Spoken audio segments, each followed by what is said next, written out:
Mr. President-elect, Madam Vice President, thank you for the opportunity to serve this nation. I want to thank my family and my parents who taught me early on the values that have led me to civil rights work and public service. I am humbled and honored to return to the Department of Justice. It is an institution that I love so, so dearly. And to once again work alongside the exceptional women and men who every day defend the Constitution, enforce our federal laws, and seek to create a more perfect union with deep integrity and without political interference. There are many agencies in the federal government, but actually only one that bears the name of a value. By virtue of that name, that value of justice, we know the department carries a unique charge and North Star. At its best, it is the keeper of a sacred promise. It's the promise of equal justice for all, that no one is above the law. And when this promise is pursued with vigor, it brings light to our nation and serves as a beacon to the world. But when abandoned, we degrade our democracy and sow the division that we've come to know all too well. The first time I felt the absence of that promise was as a 4-year-old child, one of my earliest memories.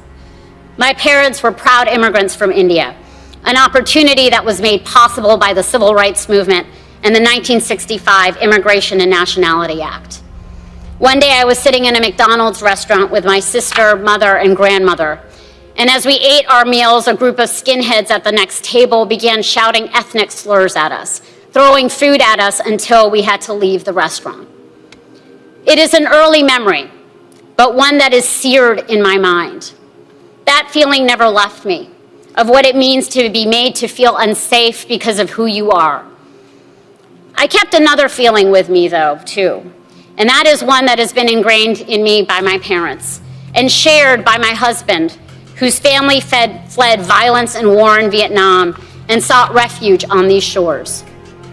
They believed more than anything in the promise of America, and that loving this country brings with it the obligation to do the necessary work to make it better. Those two feelings, for me, converge in the work ahead of us.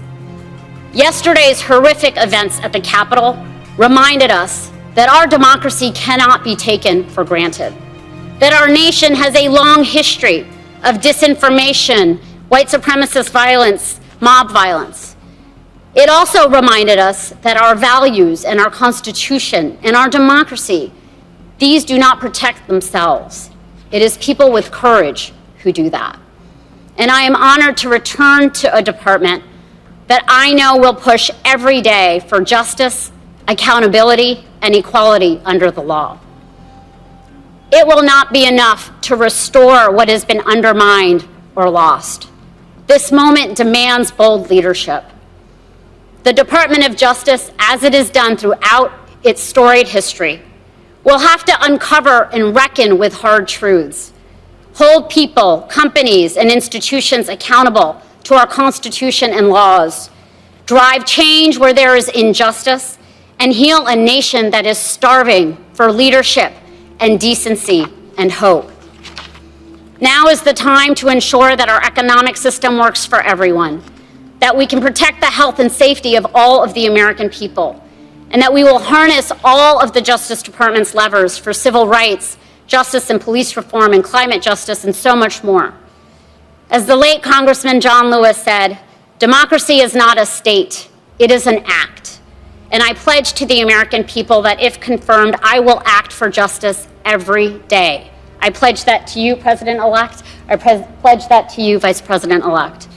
I am honored, deeply honored, for the chance to work together with activists for justice, with law enforcement, with this extraordinary team that I'm so humbled to serve, with the incredible women and men at the Justice Department to strengthen our democracy and to make equal justice under law a real promise for all. Thank you so much for this opportunity.